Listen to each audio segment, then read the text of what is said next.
Seja bem-vindo ao canal Analisando a Fé pela Razão. Estou fazendo um vídeo com o título O Sexo Anal e a Bíblia. A religião cristã, ela influencia os seus adeptos, os pastores influenciam os seus membros, os padres influenciam ali os membros também da Igreja Católica, enfim. É um sistema onde muitas pessoas elas ficam aprisionadas ali através do medo. O medo do diabo, o medo da ira de Deus, o medo da justiça de Deus, o medo do inferno, o medo do sofrimento. Então esse medo faz com que as pessoas elas fiquem sendo controladas pelo que a igreja, a religião diz para ela fazer, o que é certo ela fazer, o que é errado ela fazer, né? Contrariando o princípio de consciência que todo ser humano ele tem. Então, dentro de cada ser, ele sabe o que é certo e o que é errado. E se ele faz o errado é porque, infelizmente, ele quer fazer. Por menos a nossa justiça social, humana, ela sabe disso. Que as pessoas elas decidem o que elas querem fazer, o que elas acham que elas fazem de certo e o que fazem de errado. E dentro do cristianismo, o conceito da sexualidade ele é um tema meio tabu, um tema meio polêmico. Porque essa questão de se controlar o sexo, se a mulher pode sentir prazer ou não, se pode mudar de posição ou não, se, enfim, determinados atos sexuais eles são permitidos ou não. Essa questão ela é muito antiga.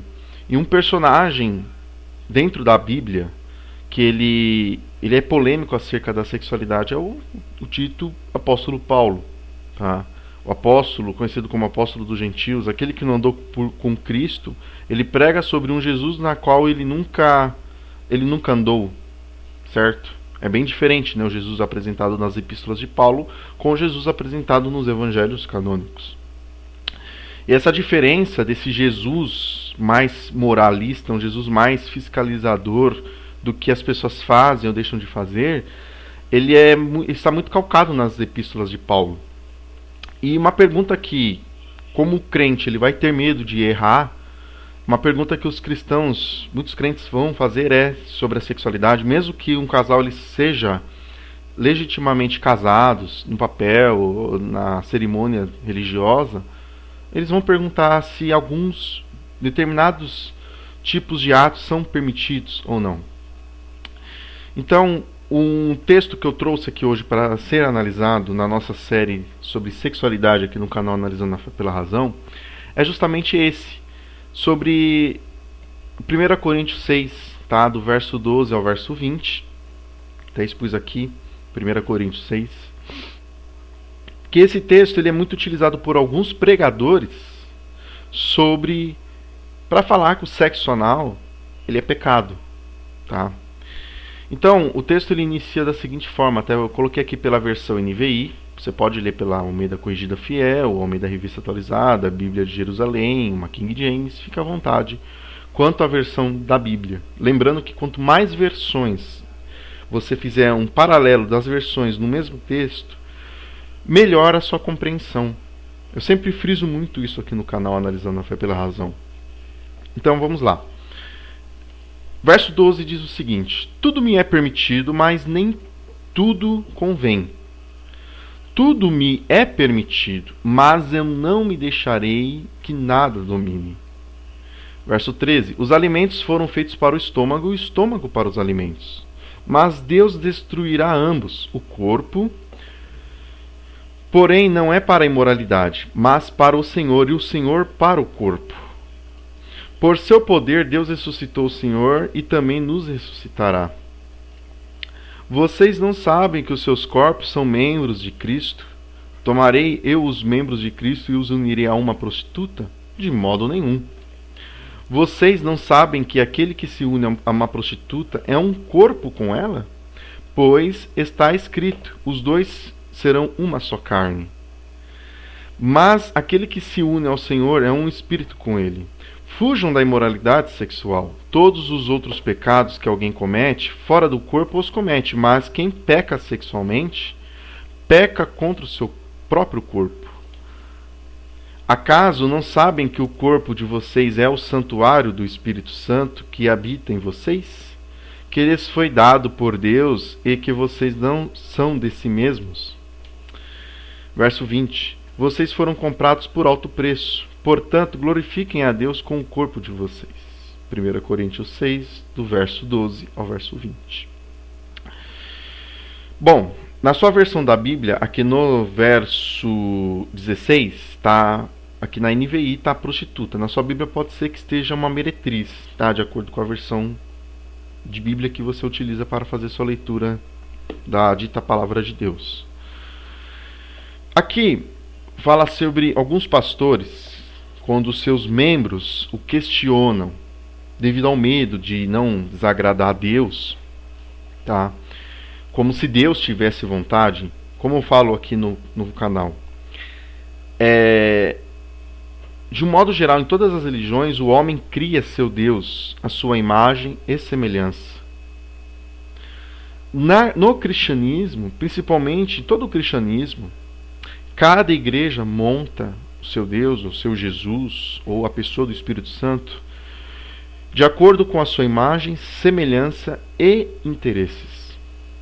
Prova é que cada igreja tem a sua forma interpretativa em relação às Escrituras, em relação à Bíblia. Então, por exemplo, na igreja A prega X, na igreja B prega Y, porém o X é diferente, não é a questão da diferença, e sim da questão da contradição. Se X é verdadeiro, Y vai estar errado. Se Y é verdadeiro, X vai estar errado. Lembrando que esse X e Y são as variações interpretativas acerca de um texto bíblico. Então, o membro chega para o seu pastor, porque ele vê o pastor como um homem ungido, ele vê o pastor como um anjo da igreja, ele vê o pastor como uma categoria, tá, hierárquica acima da membresia. Então, a pessoa crê, como a pessoa, o membro, as ovelhinhas não têm contato direto com Jesus ou com Deus, a não ser pela imaginação, regida pela crença da fé, a pessoa vê ali o pastor como alguém mais usado por Deus, na qual o que a pessoa perguntar é o próprio Deus que vai estar respondendo para a pessoa usando o pastor. Então, tem casais, tem pessoas que são sinceras na sua fé. Elas têm sua sinceridade e elas têm medo de desagradar a Deus, porque o sistema religioso ensinou a ela que Deus tem vontade, que quando ela peca, Deus pode ficar chateado. O Espírito Santo se entristece quando a pessoa peca. Só que o problema do conceito do pecado, que na verdade deveria ser o conceito do certo e do errado, de acordo com a consciência natural que o ser humano tem, fica naquela. Por exemplo, todos concordamos que matar à toa é errado. Matar sem uma justa causa é errado. Roubar algo de uma pessoa que não lhe pertence é errado. Denegrir a imagem de uma pessoa é errado. Então, nesses pontos, o cristianismo concorda acerca do pecado. A religiosidade fala que isso é pecado. Porém, na questão da sexualidade, o sexo, ele é uma coisa natural do ser humano. Os animais fazem sexo, praticam relação sexual. Claro, com a intenção principal de reprodução. Existem alguns estudos científicos que falam que os animais sentem prazer, tá? Mas o foco principal é o instinto reprodutivo.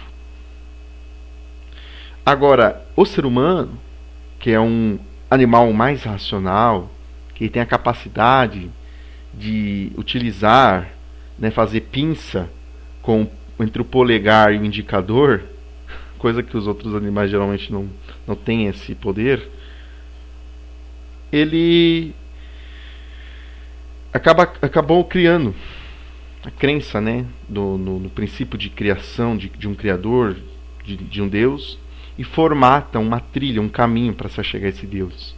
Geralmente as religiões são, cada religião um caminho, e existem religiões que, no caso do cristianismo, possuem diversos caminhos para se chegar a Deus. Uns vão pela escada rolante, outros vão pela escada fixa, outros vão pelo elevador, outros vão utilizar um ônibus. Cada igreja indica um caminho de se chegar a Deus. E muitos pastores, eles trabalham, muitos líderes religiosos, melhor dizendo, trabalham com o conceito de vontade de Deus para controlar as pessoas. Porque a religião ensina que Deus tem que ser a coisa mais importante, Jesus é a coisa mais importante para a vida do cristão. E ele está do alto, do céu, fiscalizando o que aquela pessoa faz.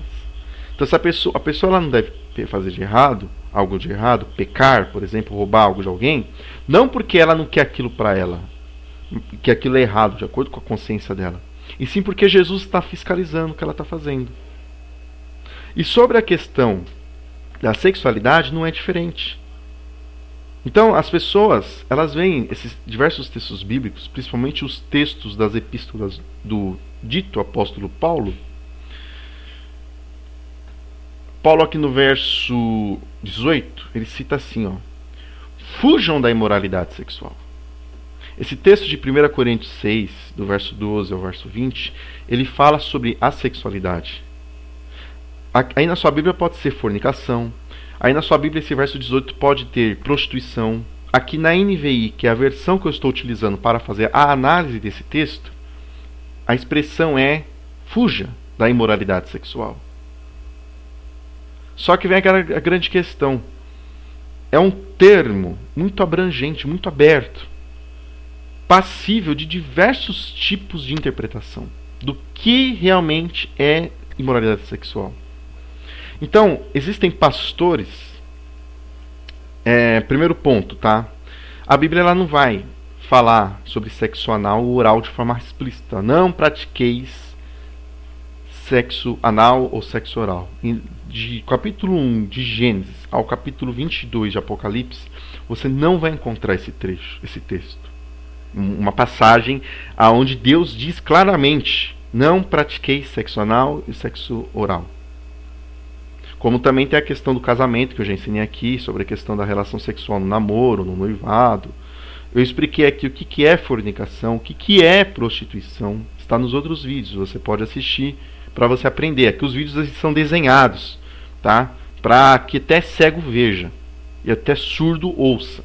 Então se você não aprender aqui, provavelmente vai ser muito difícil aprender em outro lugar, porque eu procuro trabalhar de uma forma com que você que tenha dúvidas, você se esclareça e ainda por cima você tire a sua própria conclusão. Você tem a liberdade de tirar a sua conclusão, de acordo com um ponto de vista cético e racional. Então, o crente vai perguntar assim: pastor, é pecado sexo anal, sexo oral mesmo dentro do casamento? E aí vários pastores, devido a essa falta de clareza dentro da Bíblia acerca dessa ordem, lembrando-se também que tem o conceito da lei e graça, Antigo Testamento e Novo Testamento, onde na lei, por exemplo, fala claramente que não consumir, para se não fazer o consumo de carne de porco ou de frutos do mar. Mas hoje em dia o crente come salsicha, presunto, linguiça, bacon.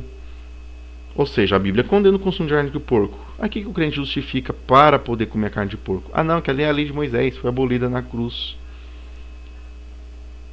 Mas em relação à sexualidade, a Bíblia não fala claramente sobre sexo anal e oral. Então, o pastor vai falar que mesmo dentro do ambiente do casamento, ele vai utilizar esse texto porque o texto ele fala sobre o que é permitido, né? Tudo é permitido, mas nem tudo convém. E também fala sobre, em relação às vontades, os desejos em si, Paulo fala, né, que ele não vai deixar nada, que nada domine os seus instintos, os seus desejos, suas vontades. Então aqui, o pastor livre, por exemplo, esse verso 13: os alimentos foram feitos para o estômago, e o estômago para os alimentos, mas Deus destruirá ambos. Então eles vão assimilar isso com o sexo anal, né? Porque o reto, a região anal, é o término do sistema digestivo, que se inicia na boca e termina no ânus. Ou seja, a boca é onde entram os alimentos. O ânus é onde sai, né, os dejetos fecais do resultado de todo o processo digestivo dentro do nosso organismo. Então aqui ele vai ver a questão de alimentos, imoralidade sexual, ele vai ver que a imoralidade, e aí fala, bom, 1 Coríntios 6, condena o sexo anal. Não pode praticar sexo anal porque está aqui na Bíblia. Sendo que a Bíblia, em nenhum trecho, tanto de Gênesis 1 a Apocalipse 22, fala claramente sobre a questão da proibição de sexo anal. Ela vai falar sobre contra a prática homossexual entre ambos os homens. Mas continuando o termo. Aqui, verso 13, em nenhum momento, tá? Esse verso 13 está referindo-se à crença da ressurreição de mortos. Aonde Paulo ele cria piamente na ressurreição de mortos que Deus, mesmo que todos aqueles que estavam ali presentes, os cristãos em Corinto, no primeiro século, Paulo ele pregava claramente sobre a questão da ressurreição. No corpo em si, né, a restauração e tal, que isso aí é uma crença judaica. E ele cria que essa ressurreição ela aconteceria de forma muito breve ali naquele período, no primeiro século. Tá? Então, quando você vê aqui moralidade, não está se referindo-se diretamente a sexo anal. E nem propriamente a sexo oral. E também aqui ele não fala sobre a questão de casamento de crente com crente. Vamos lá. Verso 14 confirma, né, a questão da ressurreição. Verso 15. Vocês não sabem que os seus corpos são membros de Cristo? Tomarei eu os membros de Cristo e os unirei a uma prostituta? De modo nenhum. Tá? Ou seja, a igreja formada pelas pessoas, os membros. Tá? Os membros formam um corpo. Esse corpo forma a igreja de Cristo. Ele fala assim: tomarei eu os membros de Cristo e unireis a uma meretriz ou a uma prostituta? De modo nenhum. Vocês não sabem que aquele que se une a uma prostituta é um corpo com ela? Pois, como está escrito, os dois serão uma só carne. Lembrando, né, do texto de Gênesis 2, do verso 20 ao 24, e Mateus 19 e Marcos 9. Tá? Quando Jesus fala da união, que é o conceito de casamento verdadeiro dentro da Bíblia. É a união do homem e da mulher. Ambos se tornam uma só carne. O que é casamento dentro da Bíblia? É a convivência, o dia a dia. Não é a cerimônia, não é um papel assinado. Se fosse isso, Deus instituiria isso desde o princípio. Afinal de contas, você como crente não crê que Deus sabe de todas as coisas devido ao seu atributo de onisciência? Então, esse conceito, esse é o conceito original de casamento dentro da Bíblia. Tá? Verso 17. Mas aquele que se une ao Senhor é um espírito com ele. Fujam da imoralidade sexual todos os outros que alguém comete. Fora do corpo os comete, mas quem peca sexualmente peca contra o seu próprio corpo. Acaso não sabe que o corpo de vocês é santuário do Espírito Santo, que habita em vocês, que lhes foi dado por Deus e que vocês não são de si mesmos? Né? Então aqui o verso 17 e 18 vai falar mais uma vez sobre a questão da sexualidade. Tá? Que o pecado sexual ele é um pecado contra o próprio corpo. E realmente, se eu tenho o entendimento de pecado como algo prejudicial, ele e se for um pecado sexual, um ato de prejudicação, prejuízo pessoal, então o pecado sexual ele é um pecado contra o próprio corpo. Mas aí vem a grande questão, que cada um vai interpretar ao bel prazer. O que viria a ser um pecado sexual? O que viria a ser considerado imoralidade dentro desse contexto de 1 Coríntios 6? É onde muitos pastores chegam e encaixam o sexo anal aqui. Porque lá no verso 13 vai falar de alimentos. Ele vai falar da destruição do corpo. Né? Também vai falar sobre, utiliza o termo imoralidade. Aí na sua Bíblia, de repente, o verso 18 pode falar: fujam da fornicação ou fujam da prostituição. Mas aí vem a grande questão, que muitos casais crentes têm essa dúvida. O sexo anal realmente ele é pecado? A Bíblia não condena claramente, mas isso vai desagradar a Deus? Meu caro, deixa de ser egoísta. Suponhamos que exista, o seu Deus é verdadeiro e ele esteja olhando para a humanidade. E ele é bom, ele é justo. Com tantas injustiças ocorrendo nesse mundo, com pessoas inocentes, crianças, sendo vítimas da guerra, vítimas da fome, vítimas das injustiças sociais, pessoas se alimentando do lixo, pessoas sendo brutalmente assassinadas, Crianças sendo vítimas de estupro sem um único meio de se encontrar uma saída, que ela vai levar um trauma para o resto da vida dela. E até o momento não foi provado que alguma divindade tenha atuado de forma forte para combater isso. Ela por ela mesma. E sim, são as pessoas que se unem para fazer alguma coisa, tentar fazer alguma coisa para diminuir esse impacto dessas injustiças, dessas coisas ruins, dessas maldades.